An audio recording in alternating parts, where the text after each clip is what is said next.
So let me introduce Kevin Zeese, and let me find out a little bit about your work with the Occupy movement. I understand that you were one of the organizers of that. Tell me about it.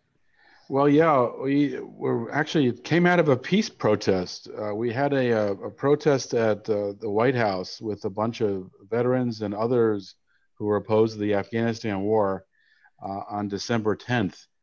And it was a snowy day, and it was a really beautiful protest. President Obama.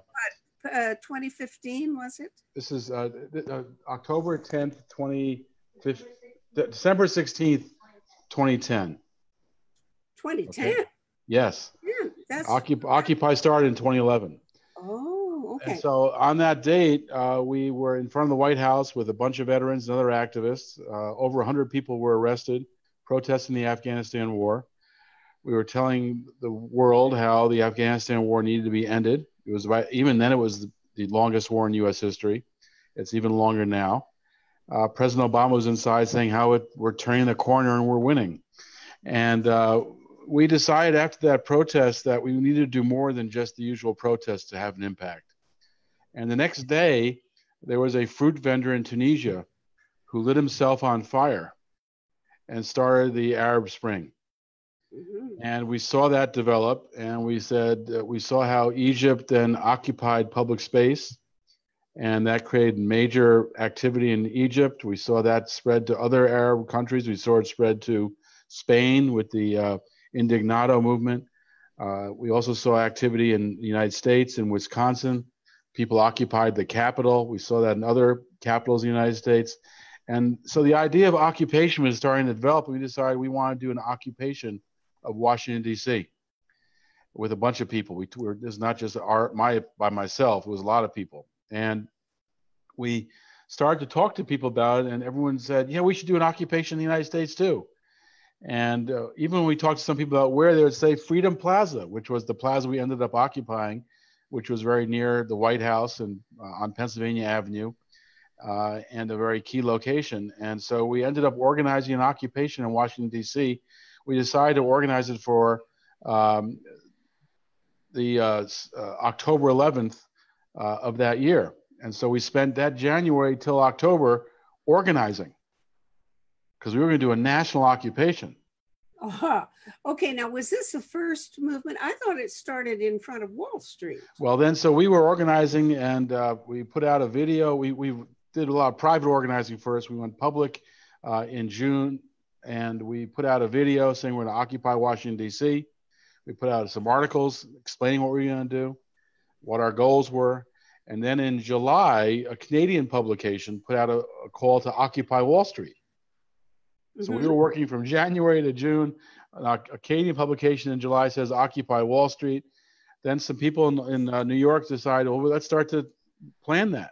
And so they started planning an occupation in New York City. We went up to some of their, we reached out to them. We let them know we were doing something in DC. So we coordinated. We were both sympathetic with each other. And we went to some of their meetings in New York to see how they were doing, see if we could help. And we didn't know what was going to happen. You know, we thought that the police would, you know, they could go first. They were planning on doing theirs in September, end of September. We thought they could go for a week or two. Then we'd take it up in Washington, D.C. and do a week or two. As part of our organizing, we had weekly General Assemblies, conference calls with about 50 people to organize the D.C. occupation. Can you do that technically? Yes, we can. We still do that on other issues. And in addition to that, we had another set of meetings with 56 other people to organize coming to Washington, D.C. 30 plus states were planning to come. And so when the occupation in New York started, we were there the first day at Zuccotti Park. And when it first started, it was not a lot of people. 50, 100 people were occupying in New York, in Zuccotti Park. And we actually, when we were there, we were, as we were leaving, we were in the back of Zuccotti Park. We saw an unmarked van pull over, open up. Out came two guys with backpacks and caps on. In the front seat were police. These were undercover cops on the first day of Occupy, going into Zuccotti Park. We saw them do it. I would be expecting them. Exactly. And so that first week, they did some protests in New York.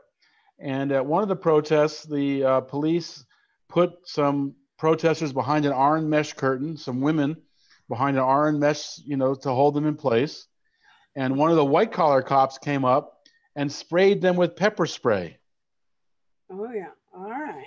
And one of the blue collar cops, the white collars are the commanders, the blue collars are the street cops, said, well, wow, I can't believe you just did that. And the women were doing nothing wrong. They were behind the orange mesh, waiting to be taken away, I guess. And it was caught on camera by a lot of different cameras, cell phones. That night, Lawrence O'Donnell on MSNBC did a monologue about what happened. The police claimed the women were misbehaving in some way, but the cameras showed nothing was going on. And that created a lot of hubbub. And around the country, you start seeing Occupies begin to develop. A few days later, there was another protest in New York on the Brooklyn Bridge. And the protesters were marching across the bridge. The police pushed them into the traffic and trapped them there, arrested several hundred. And the videos again showed the police are the ones who caused them to go into traffic. And then Occupy erupted across the country. There were hundreds of Occupies developing. And the people who we were organizing with to come to Washington, D.C., many of them decided to stay in their area and organize Occupies in their community. And so here we are. We started planning an Occupy in January, and we hadn't even started ours yet. And you've been already. And there were hundreds of Occupies around the country. And so we were the first, but we were really the last to actually occupy. In fact, there was another Occupy in Washington, D.C., at another park, Occupy D.C. We were Occupy Washington, D.C. There was another Occupy D.C. that was turned on by the activity in New York and started an occupation a week before we did. So throughout the Occupy, there were two Occupies going on in Washington, D.C. So that's how Occupy got going. And it really was an amazing, and we had probably about 10,000 people at our Occupy when we started on October 11th. And we gradually, we put in place our infrastructure, health tent, food tent, media tent, legal tent, and we gradually started to add sleeping tents, which were not allowed, but we gradually did them anyway. And we ended up occupying Freedom Plaza for several months. And that's how Occupy went. How far, was it you who invented this thing of how you don't use microphones, you have people repeat it farther and farther back? The mic check. That began in Occupy Wall Street. And they because they were not allowed to use a microphone. Exactly. And now, did other people emulate that elsewhere, or did other places use microphones? There was both. And at our encampment, we used both. We were allowed to have a microphone. So we used a microphone, but we also used the mic check at times. There's value to that too. And especially when we would go out, we didn't just stay at Freedom Plaza. We'd go out to the Chamber of Commerce. We'd go out to banks. We'd go to Capitol Hill. We did all sorts of things for the 3 months we were out. Almost every day there was some kind of protest activity. And sometimes a mic check could be used when you're away from the camp. But we also use it at the camp as well. Tell me about the policies, if you will, that the different Occupy groups came up with. Were all these different events all over the country similar in what they stood for and wanted? Or did you have diversity among these different groups? Well, it was really interesting because people often called it a leaderless movement, but in fact, it was a leaderful movement. Really? Everybody who came to Occupy, we considered a leader. We saw the people who joined Occupy as at the cutting edge of U.S. political thought. They saw the damage being done by our corrupt government, by our unfair economy causing an inequality and a wealth divide. We even saw the racism of police, the police violence. In fact, so many of the issues that we're seeing fought about today have their roots in Occupy. We recently we put out what we call the Occupy Washington Post. It looked like the Washington Post, but it said Occupy on it. Okay. And we covered a whole lot of different stories. And we look at the stories we covered, We covered climate change. We covered Trayvon Martin. We covered police abuse in the streets. We covered wealth divide. We covered the college tuition debt, all these issues that are still issues today. So Occupy never really ended. It just evolved. We didn't occupy public space forever. We're not in camping in public parks forever, but we evolved into fighting on different struggles. Mm-hmm. And as far as our goals go, we spent a month when we were organized Occupy, probably sometime around April before we went out there, debating what are our demands. Oh. We debated it. We debated it. We read about it. We read some of Gene Sharp's work, the political theorist who ran the Albert Einstein Institute, and some of his other writers. And as we read about it, his work and other work, we realized we were not in a position to make a demand, that we were at the beginning of a movement. Mm-hmm. This was the takeoff phase of a movement. And we had several stages to go to build power before we make a demand. I think I think I told you about our popular resistance school. You're not on this program, though. I want you to get to that. Yeah, I'll get to that. Yeah, but in that program, we talk about demands. Right. When it's the time to make demands and how you get to the point where you can make demands. Because you make demands too early, you can't enforce the agreement. You have no power. Or you make a demand and the government negotiates with you while you're weak and you don't get as much as you want. It's important to build power. This is an extremely important issue. I just called Bob Helvey about 3 hours ago for a catch-up visit. Nice. It's in West Virginia. Right. He was one of the main people working with Gene Sharp in his later years. We actually went to visit Bob Helvey before he did the Occupy.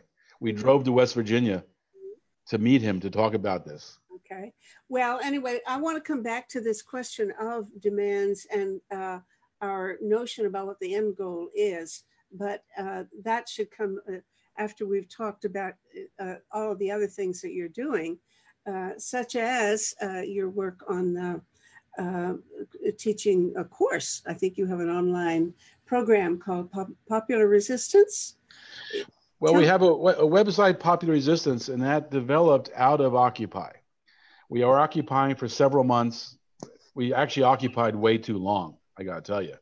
Why would you say that? Well, when we were organizing the Occupy, we were in touch with the Indignados in Spain, and they said that Occupy should last no more than 2 weeks. Oh. That over that 2 weeks, you get the nation's attention, you get your issue on the agenda, but if you stay too long, then you focus on keeping the encampment going. You focus internal.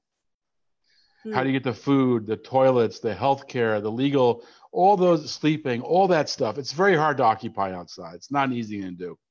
And if you end it 2 weeks, if you just go 2 weeks, you're still doing external work. You're still building the movement. People are hearing about you. And so if you do 2 weeks of an Occupy, an encampment, and then you end the Occupy and go to the next phase of community organizing, and you go to different communities, maybe do pop-up occupies for a couple of days, so you can spread the word, grow the movement.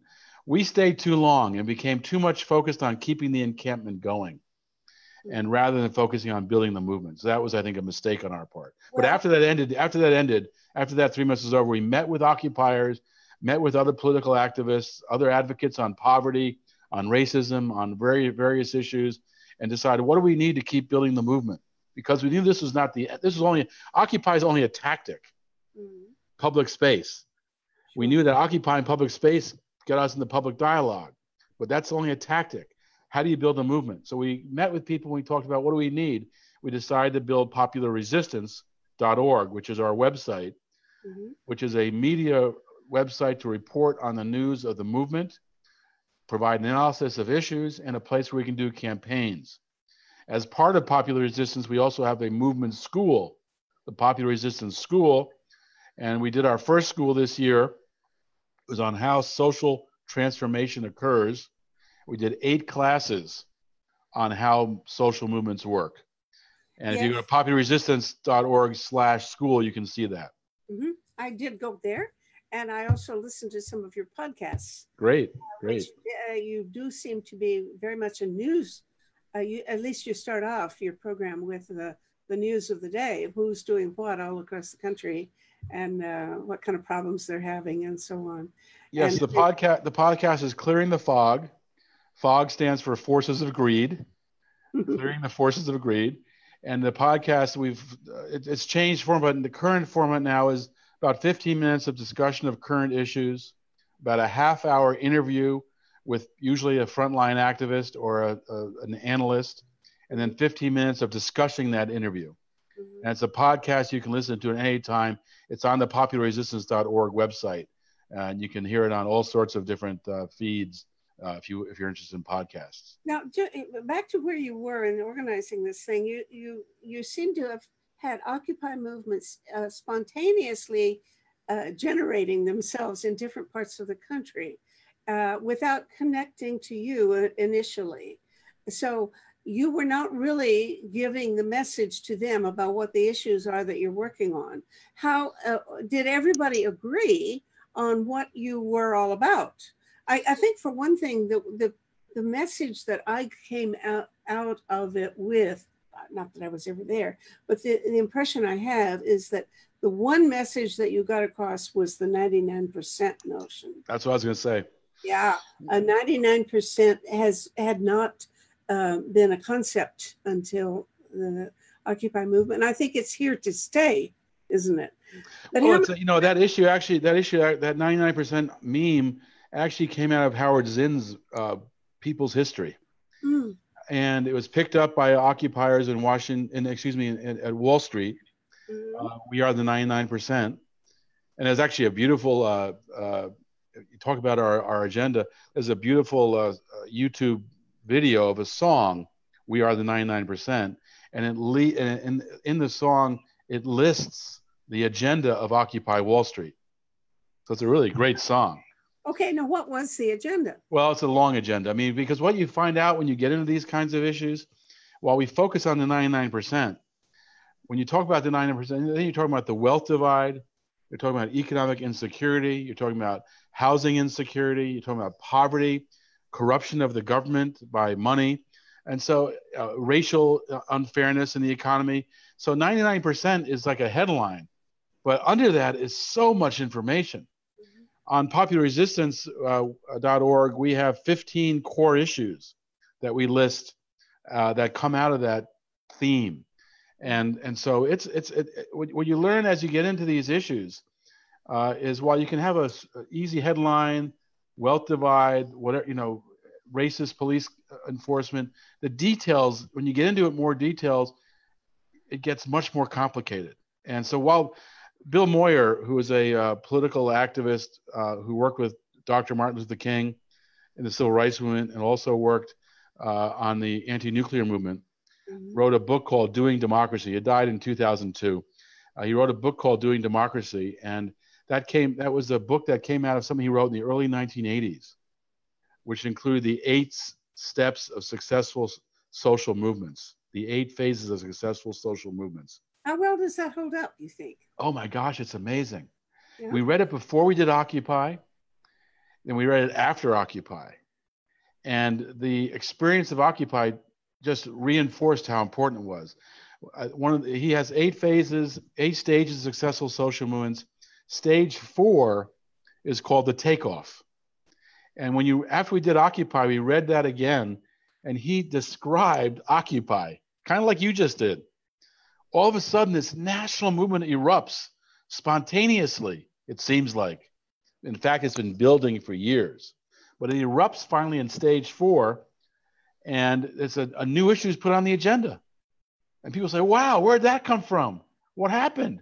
Yes, of course, 99%. Yeah, I understand that now. Yeah, the wealth divide, the corruption of government, poverty, and people start to get it. It all comes together. And so stage 4 is this takeoff. And that's followed by stage 5, which is the landing. Because you're not you can't be taken off forever. And you get addicted to takeoff. The takeoff is the fun phase. Stage 5 is initially depressing. Where did it go? It disappeared. Occupy failed. All the media tells you failed. All the politicians tell you failed. But Bill Moyer, in his analysis, describes how stage 5 is a normal stage.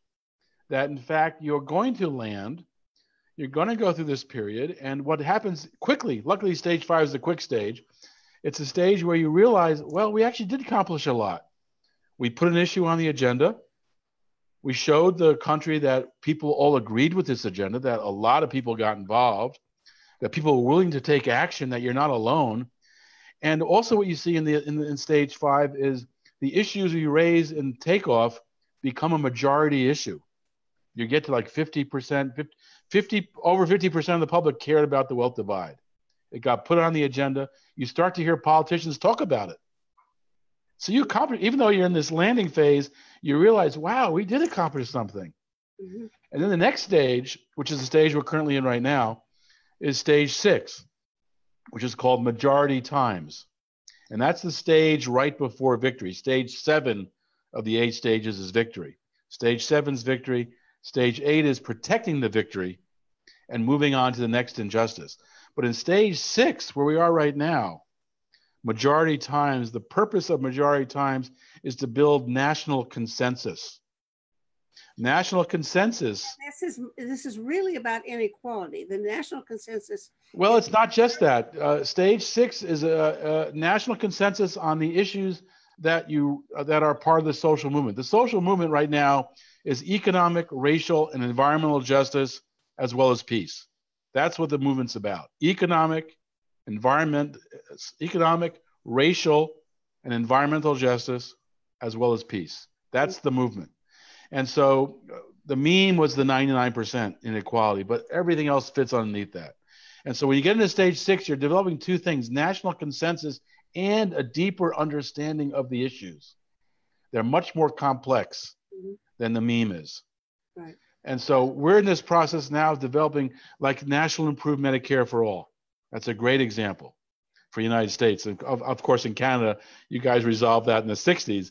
But in the United States, we're still trying to resolve that here. And people are understanding that no, Obamacare didn't work. It didn't solve the healthcare problem. We still have 30,000 people a year dying. We still have millions without health insurance. We have mass foreclosure due to healthcare problems, mass loss of your home because of healthcare. So we have to do a real solution. And now we're getting into the high percentages near national consensus for Medicare for all. Right now, 85% of Democrats, so that's national consensus, support Medicare for all. So you're seeing lots of Democratic politicians who want to get the nomination for president are joining that force. Now we also see, just in the last 2 months, 52% of Republicans support improved Medicare for all. So we're over about 70% of the public supports Medicare for all. We are approaching national consensus. So that means we're getting close to victory if we keep doing our organizing, educating, and mobilizing. You don't get it automatically. Right. You have to keep doing the work. Did you use that language during the Occupy movement? That is, did you talk about Medicare for all as a goal? That was the way you phrased it. Yeah, the Medicare for all, all these issues have long histories. They only reach the majority time phase as they go through the process of getting more and more known, understood. So yes, we did. The language that I heard then was mostly, they talked about single payer. I was just going to say that. Yeah, single payer was a common phrase, but we also started to use the words Medicare for all. And you also use the phrase like universal coverage. That's another common phrase. The challenge is when you start to get to success, the establishment steals your words. Okay. And so, universal coverage, Obama used that for Obamacare, for the ACA, but it didn't provide universal coverage. And now we're seeing where it was getting close to winning Medicare for all. We're seeing the establishment use Medicare buy-in. You can buy Medicare. Reduce the age of Medicare, Medicare extra for all. So they're doing all these kind of things to try to confuse the movement. And so the movement's job at this stage is to build national consensus, but understand the issue and not be fooled by the establishment trying to take you off course. And this is true on issue after issue. This is just Medicare for all is just one of the issues that we're talking about. Tell me who's the establishment, because what I'm wondering is at what point do you connect with political parties and so on. Was Bernie one of you, or was Bernie an outsider part of the establishment trying to take a free ride on your campaign? Well, I wouldn't call it a free ride, but no, Bernie Sanders has been a long-term progressive activist politician, but he has been a politician. And so throughout his career, he has compromised with the other politicians. Bernie is now in the top 5 leadership of the Democratic Party in the United States. The title that Chuck Schumer gave him was Director of Outreach. His job is to pull more people into the Democratic Party. And that was people saw that was his job actually in the campaign as well. Some people called it sheepdogging, which is kind of an insulting way of saying Director of Outreach. Okay. How do you see him, as an ally or as somebody that both have a different approach that you? Yeah. No, we have to pressure Sanders to do the right thing. Mm-hmm. He is in the power structure. I think one thing you have to understand, one of the really important lessons, I think it's from Gene Sharp's work or Helvey's work, is the idea of the power structure. What is that holds the system in place? Mm-hmm. And you think of a building with columns. Yeah. And each column, that's right. And so that's the power structure. The Democratic Party's the power structure. Sanders, while he's an independent, is part of the Democratic Party. He caucuses with the Democratic Party. He's part of the leadership of the Democratic Senate. So he's part of the power structure. When he puts in his single payer bill, his Medicare for All bill, he negotiates with other people in the power structure to what they'll accept. And so the current bill that he has introduced, which has, almost 20 co-sponsors, most of the people who want to run for president in the Democratic Party are co-sponsors of that bill. It has a lot of weaknesses because he compromised. Our job as a movement is to pressure Sanders and the co-sponsors to improve that bill. For example, it does not include long-term care. How can you have single payer if you don't include long-term care? That's crazy. Mm-hmm. It does not include getting rid of the for-profit healthcare providers. What? It does not deal with explicitly getting rid of Medicare Advantage, which is basically the insurance industry, which is ripping off current Medicare. So Sanders is both. He is a great advocate for us, using his platform, his loud voice, to get our message out. But our job is to pressure him to do better. We are not allied with him.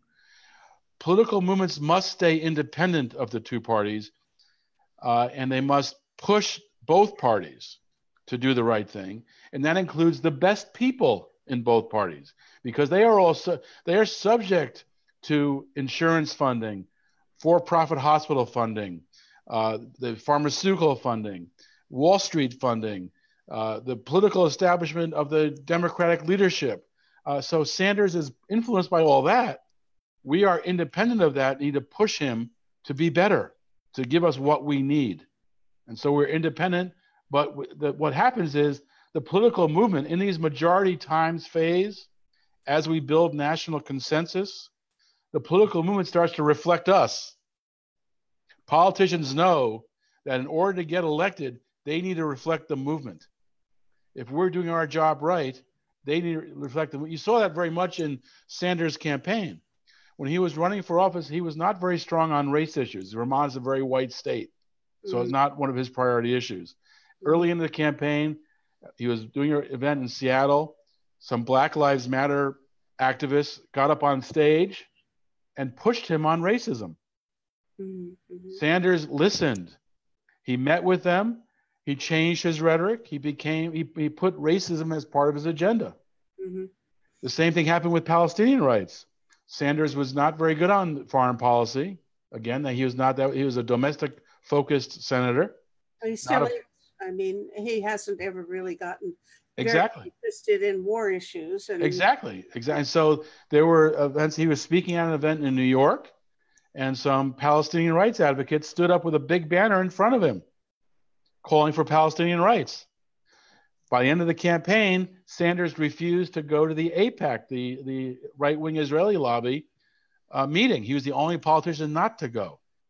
And so that is how movements work. They pressure people trying to get into office or in office to be better. And so Sanders was pressured on Black Lives Matter. He's being pressured to improve his Medicare for All stand.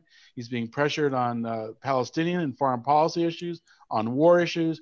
That's our job as a movement. We cannot ever see ourselves allied with the power structure. We are independent and pressuring it. Okay, now that's how you would do a social movement in a democracy. Yes. You know, you're working eventually hoping to gain influence within the political establishment rather than to abolish it. But if you are in Cairo, for example, and you're trying to deal with Mubarak, it was a different kind of kettle of fish. Exactly. And the way you would organize a social movement there, they did brilliantly. I think it was an extraordinary and amazing, wonderful thing that took place there in Cairo. And yet, the trouble I see is, you know, where's it gone since then? Well, that's a really important point. Yeah. Because one of the things we talk about in our class, and Bill Moyer writes about this, is how movements succeed. Stage 7. There are several ways that movements succeed. What you had in Cairo was the revolutionary kind of moment, and everything turns upside down. But that's while that's rapid and it seems fantastic, it's also fragile. A more successful way to build, and I don't think they did this in Cairo, is to gradually build the alternative structures.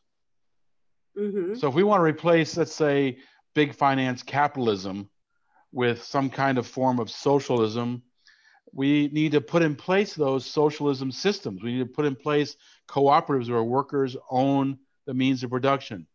We want to put in place participatory budgeting where people vote on how budgets are developed for cities or states or even the federal government. Okay, is there a place where you've seen that happen? Oh, it's happening. Well, it's happening. I mean, yes. I think, in fact, I would say a really good, interesting example would be how capitalism developed, which developed in the Middle Ages. You know, the end of serfdom, you had markets still. Markets developed. Those markets developed into capitalism. That replaced the serf system. And that's where I think we're seeing a lot of that happening right now in the United States. In addition to Popular Resistance, one of the websites you'll see on popularresistance.org is our economic website. It's oureconomy.us. It's linked from Popular Resistance. And that's a website that talks about economic democracy and how we put in place a new economy that serves people first. Mm-hmm. And it talks about all sorts of different experiments being put in place now for worker ownership, for land trusts where communities own the land and develop it themselves rather than a developer coming in who pays off the politician and develops it for profit. It develops as a land trust where it's the community deciding how it develops. There's all sorts of, I guess you call them socialized approaches. Municipal internets are getting more and more common, especially as net neutrality is under attack. Public utilities, where public rather than owned by a for-profit, top-down business. So there's lots of experiments of cooperative socialist style programs, and so I think that's part of. And that, so as I was saying, back to Mubarak, you take the revolutionary approach, rapid change, but it's very fragile because the alternative system is not put in place. And the other change is a slower approach, which is it's slow, unfortunately, that's the drag, but you're building a much more solid foundation so that when the system topples, a new system is in place to take its place. Okay, I think I completely agree with you. I didn't formulate it as building new institutions, but I have had conversations with Bob Helvey, for example, where we both agree that what is really important is before you really get to mobilizing resistance in the streets or wherever, that it's necessary to get a very clear idea of what you want the end goal to be, what you want, what victory will look like, or real success will look like, and that needs to be really well developed before you start asking people to risk their lives and do things to do dangerous things that will destabilize the old system that certainly you want to get rid of. And we are in a dangerous times in the United States. As much as we're able to do these protests and do all, as you know from our correspondence, I've been involved in a wide range of campaigns Mhm. that have resulted in us getting arrested, that have resulted in us risking arrest. We're facing police with, militarized police. We faced all that kind of stuff, and that's getting worse. Mhm. There's in the Trump era now, the National Park Service just issued proposed guidelines to curtail the right to protest, curtail our free speech rights, and a coalition is formed to respond to that. We just finished the public comment period, more than 100,000 comments explaining why the right to protest is important. But we are fighting back on that, and we're seeing around the country felonies are being used against protesters. Militarized police are being used. So these are dangerous things. And it's all happening at the same time that protests are escalating. People are more and more economically insecure. We have the violence of the police more in our face than ever. We're seeing Black people killed by police on a regular basis. Student debt is outrageous. This generation of students is unable to buy a home because they're so deeply in debt. So these are problems that are very serious, and people are escalating their protests, and the government is fighting back by escalating their militarism and their use of the law to stop us. So you're right. Now, the only thing I'll disagree with you on with Helvey and what you just said, as far as a well-developed where we're going, we are developing that, but you can't predict exactly where you're going to go. We can get a framework, we can get ideas of an economic democracy where people have control over their own jobs, their own economic lives more than they do now, a say in where the economy is going. But we can't really predict exactly what's going to be the future in 10 or 20 years. I guess that's what has troubled me. I've done a lot of connections with Russia. I've Yeah. a number of visits to Russia. I wrote a book about Russia. And I used to be impatient with my pro-democracy friends in Russia because I kept thinking, these are people who simply have no appreciation for or recognition of the possibility of using civil resistance. And listen, fellas, you better get organized before the gulag, because once you're inside, you can't get out. You have to plan ahead of how you're going to resist these things. And I didn't see any willingness or interest in participating in any kind of organizing for civil resistance until well into the Putin period. And then, of course, they've all been clobbered. But when I mentioned this to people, they, by and large, said the population in Russia is simply not, we have no idea where to go. We've never had democracy. We've never had to make our own plans for what kind of country we want, or what kind of policies we want, or what kind of institutions we want. Therefore, if we got rid of Putin, we would have somebody even worse immediately, because there's no way that the people are ready to take charge. And I kind of resisted that idea, but I've become a little bit, I think it was really the Arab Spring that made me think, yeah, okay, that can be true. That certainly the people, these wonderful people in Tahrir Square, had no idea what they were going to do the next day when Mubarak stepped down. So, and that was true for a lot of these other countries. They were not ready.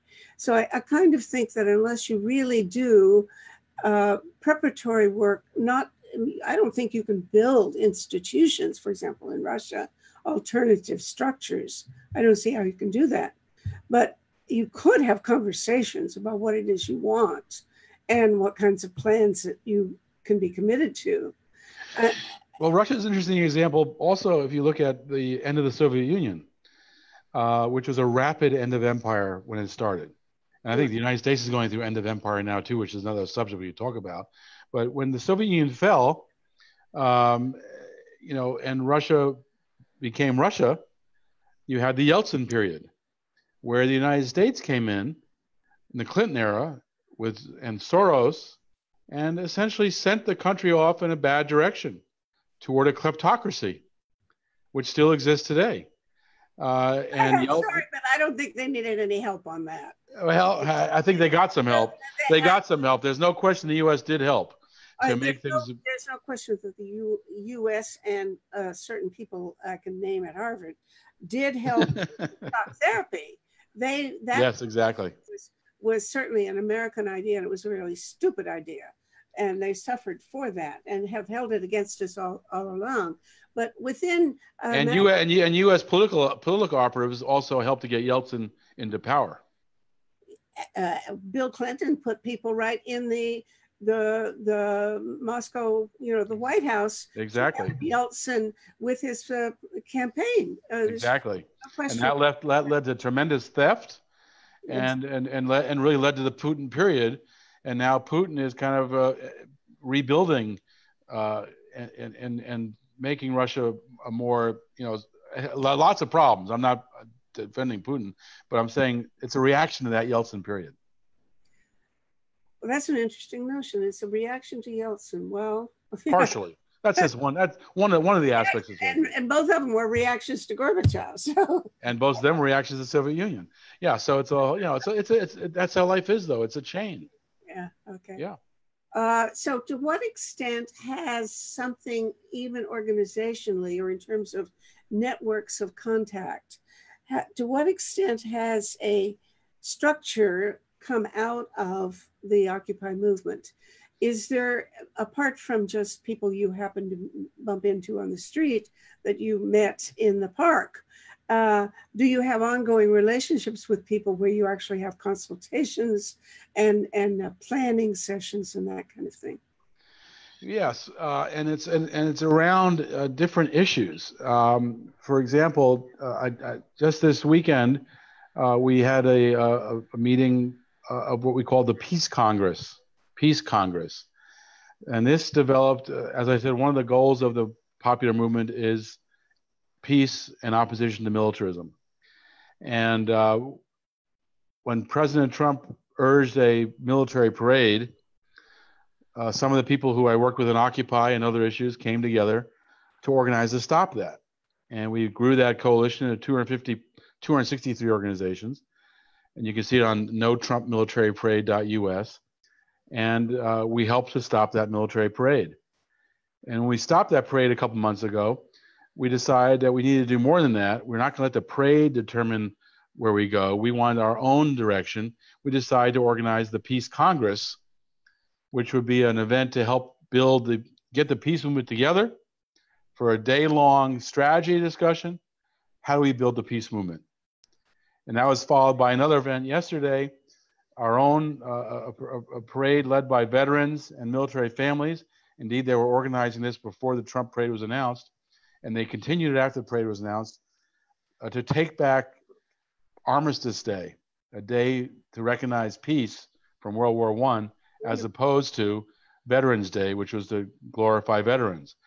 And so there was an Armistice Day solemn march along the monuments on the mall, but that was preceded by a full long day of, as you said, people getting together to strategize.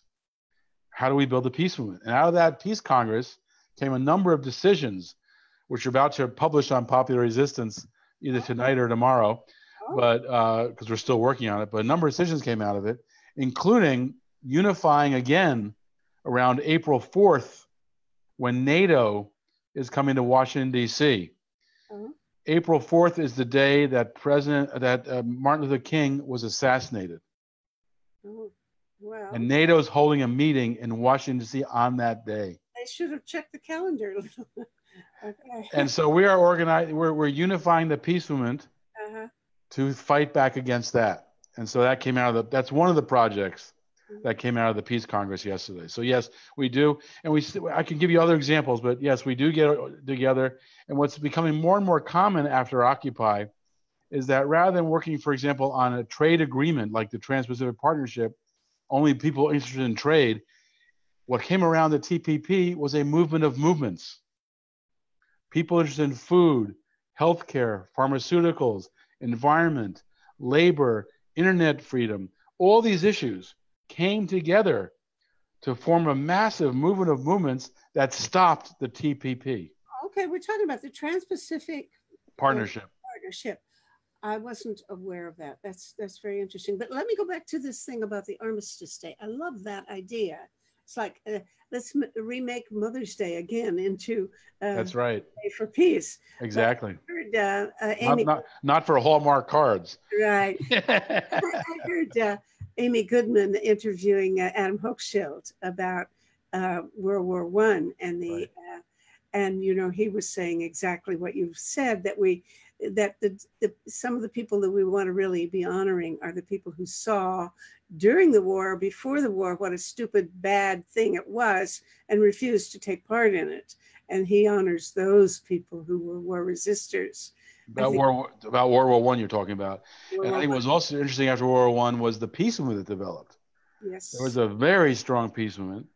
It resulted in the Kellogg-Briand Pact in 1928 that was basically to abolish war and substitute arbitration and conflict resolution for war, which is something we still are trying to work to make real. And it was very hard for President Roosevelt to get into World War II because the anti-war movement that came out of World War I, that World War I was brutal. Yeah. It was. And that created a very strong peace movement. Yeah. And that made it very hard to get into World War II. Thank goodness. I'm not sure we ever should have gotten in World War II, to tell you the truth, but that's a separate debate. That is a very interesting debate. I used to know Anatole Rappaport, and he, of course, was a very famous peace researcher and scholar. And he made the same kind of statement at one point. Boy, did people jump on him. He said he wasn't sure. He was in the army during World War II. But he said he wasn't sure that it was the right thing to do. And, you know, looking back, the number of people that were actually saved by doing things like spiriting them out of the country or over the mountains into Switzerland and that kind of thing, those were the people who actually got saved, and all the other people were, you know, massacred. But anyway, back to, I've digressed. Back to. I was going to digress further. So. All right, go ahead. I'll let you get back on target. I won't digress us further. I have a lot of stories about that, but you can go ahead and get back on target. I just want to go back to where you were saying that there was a gathering of the peace movement, peace activists, et cetera, yesterday and the day before. That's great. I wish I were there. And I want to know who they were, which are the main peace organizations and peace activists in the U.S. today. I know that you're part of World Beyond War. That's how I got acquainted with you a little bit. I saw you, I was from the audience, watching you perform and give a little synopsis of the course that you give on civil resistance, popular resistance, here in Toronto about, what was it, 6 this summer. Yeah. And that was very, very interesting. And I hadn't been fully aware of how important World Beyond War is, and I guess you're part of that. What are the other main currents in what you would call the peace movement, if there is such a thing in the US today? Yeah, it's a very interesting time for the peace movement because it's kind of rejuvenating itself after the Obama era. If you remember, before President Obama, there was a large peace movement that was opposed to the Iraq War. Turned out a lot of that was really opposed to George Bush. And President Obama won his first election because he did not vote for the Iraq War. Hillary Clinton did vote for the Iraq War. Obama was not in the Senate, so he didn't get the opportunity to vote for the Iraq War. But he could say he was opposed to it, and that actually won the primary for him. I think that was a key issue that helped him to win the primary against Hillary Clinton. So he came into office as a kind of a peace president, and the peace movement disappeared. Even though he was not a peace president, he campaigned as a peace president. Okay, here, let me, I don't know whether I can contradict you, but about a month ago, Joe Cirincione was in Ottawa, and I spent a couple of days in several of the lectures that he gave. As a matter of fact, I'm going to print a synopsis of some of his, or excerpts from his speeches in the next issue of Peace Magazine. However, he was kind of an advisor to Obama. Right. And he claims that Obama really, really wanted nuclear disarmament, and that he just plain couldn't do it. The Republicans managed to divert him, and it failed completely. he, as one of the people in his on his team in the Plowshares Fund, is the Ben Rhodes, who was Obama's aide, and they are going to write a book or something, doing a postmortem of why Obama failed, because he's quite sure that Obama meant to succeed and really would regard the outcome as a failure. Well, that's quite a rewrite of history, I would say, because look at Libya, destroyed by Obama. Look at Iraq, the war continued under Obama. Look at Syria, he escalated the war in Syria, funded the insurgency, used the CIA in Syria, created what's become a 7-year a war, not a civil war, a war where the U.S. is funding the opposition. Look at Afghanistan. He continued that war. Look at drone bombings. He made drone bombings the norm. Look at the funding of nuclear, $1 trillion spending on nuclear under the Obama administration. So his record as a peace president is as a war president. Okay.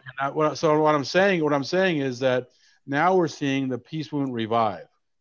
The Black Alliance for Peace, led by Ajamu Baraka, who was the vice presidential candidate with Jill Stein, is a very important organization that's reawakening what had been one of the strongest parts of the peace movement, the Black community. They were a very strong backbone to the peace movement, and that's being rejuvenated. United National Anti-War Network, the UNAC, the United National Anti-War Coalition, which formed during the Obama era, is building again stronger and doing protests and organizing protests. They were part of this meeting. The Answer Coalition, which is opposed to racism and war and imperialism, is also organizing around the current wars, especially around Syria and around the continuation of Afghanistan, as well as wars at home. One thing about this Peace Congress was we called it a Peace Congress to end the wars abroad and the wars at home, because we recognize the militarization of our police, which occurred greatly under President Obama, with a program that allowed military equipment to be given to the police forces around the country. The militarization of police has created a war at home where Black people are being killed by police and abused by police, and where Black communities are heavily, I live in Baltimore, and we have Black communities that have been neglected for generations and really are destitute. And the solution to that is more police, not more investment. So this is the war at home that we want to see end. And so this Peace Congress had all those peace groups, as well as local peace groups and peace activists. Code Pink. Code Pink is very important. Women working for peace. Yeah. They do fantastic work. They were part of this. Lydia Benjamin was here for the Voice of Women conference. Right. If you look at the No Trump Military Parade.us website, you'll see the images of 263 organizations that were part of the coalition to end the Trump military parade. Say that again, where we see this? No Trump Military Parade.us. Okay. Get that, everybody. And that's got 263 organizations listed on it who were part of the effort to stop that military parade. So there is a peace movement that's developing.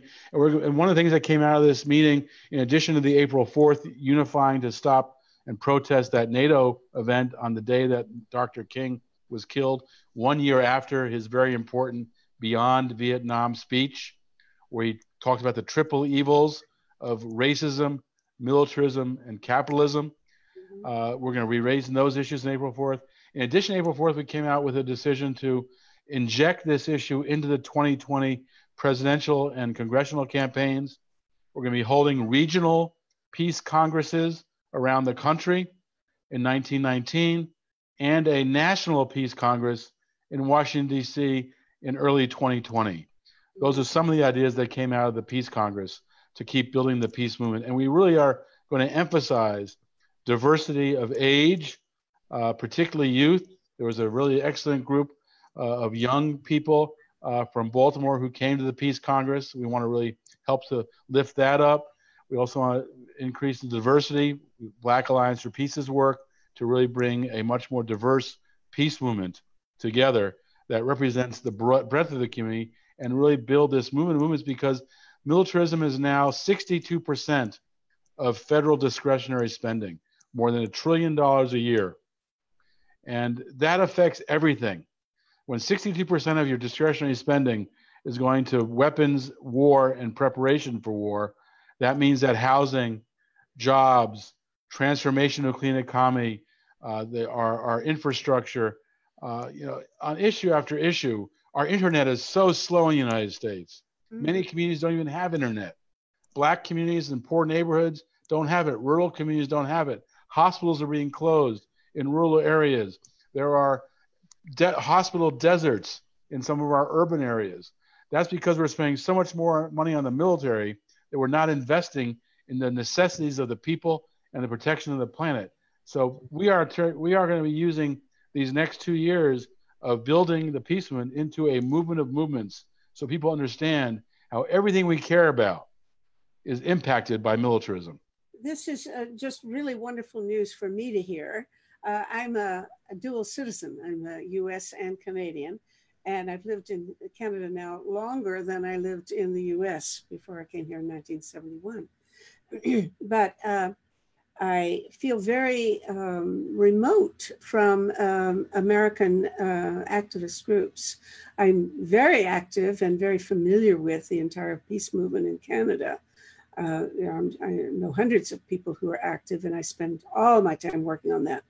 But I feel it's a pity that this border is such a real thing, that we do need somehow more connection and more interaction with, and more dealings with each other across the border. And, well, one thing about the United States, and one reason why we formed Popular Resistance, is because the media does not cover this. Amy Goodman was not at the Peace Congress. That's interesting. She didn't cover it. Wonder why? Well, that's a question you can ask her. But the media does not cover it. We have to create our own media. That's why Popular Resistance first job is to be a source for news on the movement and what the movement cares about. So we put out probably 10 to 20 articles, about 15 articles a day, get published on Popular Resistance. We do a daily digest. People can sign up for it. It's for free, where you get 15 articles listed in one paragraph each. You can click on it to get more details. But in that way, you keep up with the movement. You know what's going on. And we cover 15 fronts of struggle. We don't just cover peace. We cover environment, climate, youth, racism, economic injustice. We cover 15 fronts of struggle. And so people should sign up for the Daily Digest on popularresistance.org if they want to stay involved.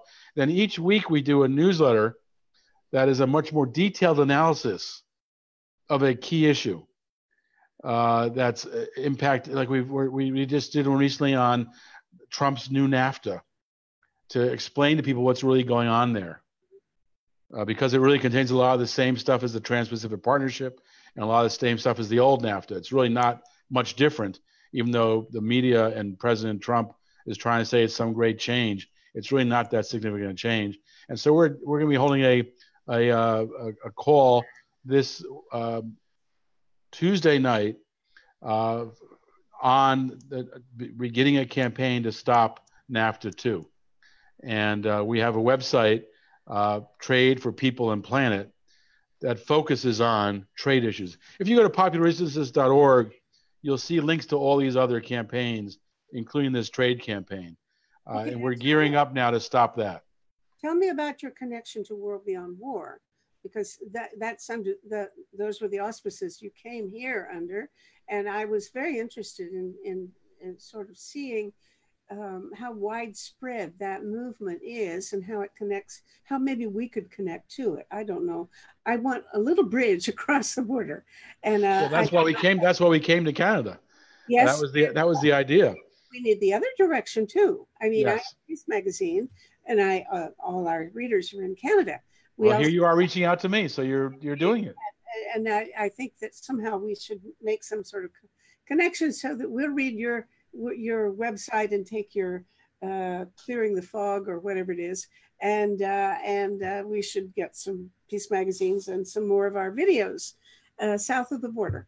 Well, World Beyond War, I think, is doing great work.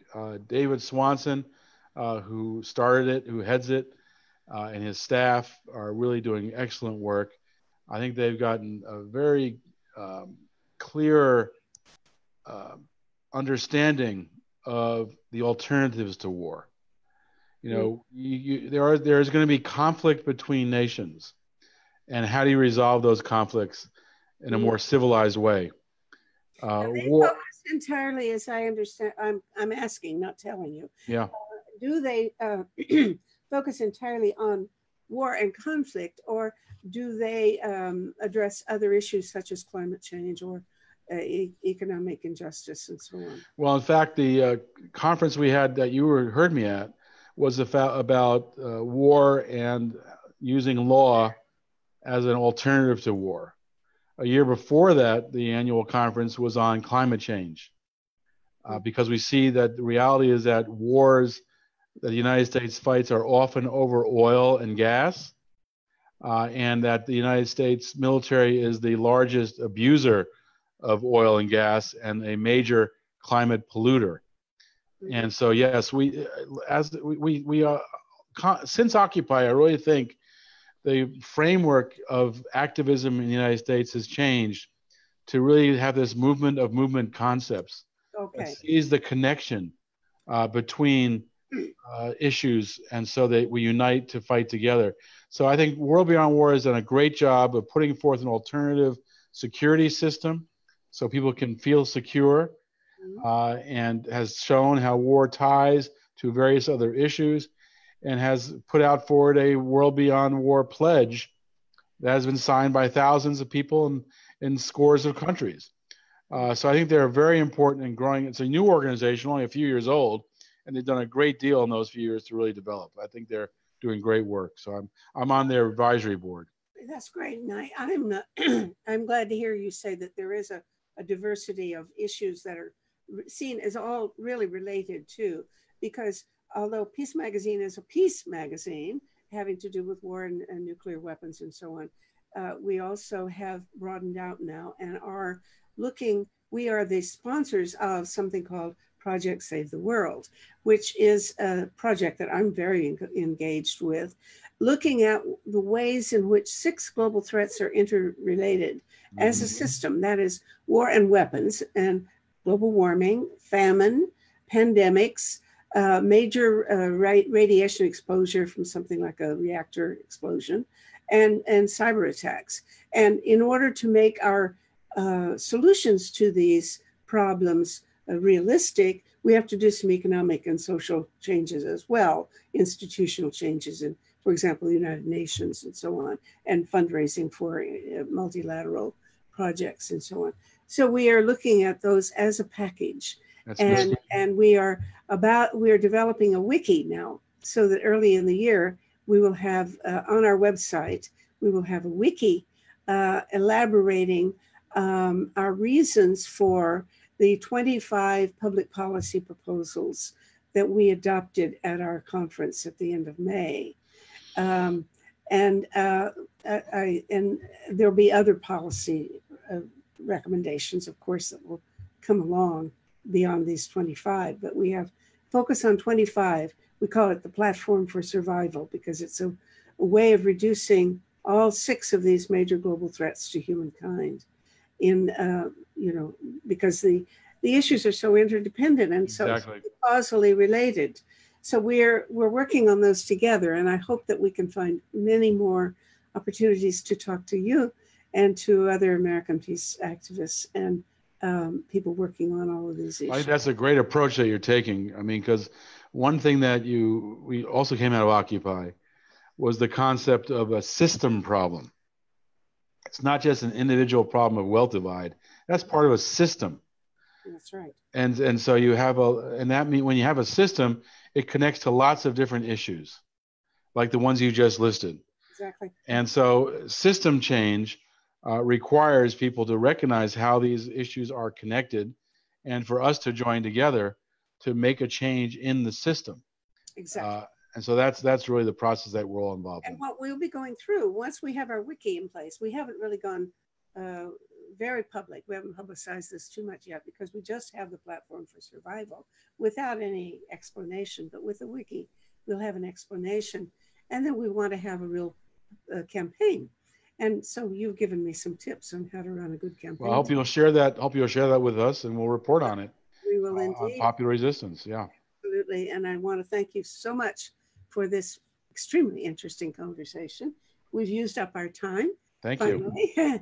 And I wish you well with your terrific endeavors, and let's stay in touch. Okay. Thanks a lot for having me on. I appreciate you for involving me. Bye-bye. Good night, Kevin. Bye. Okay.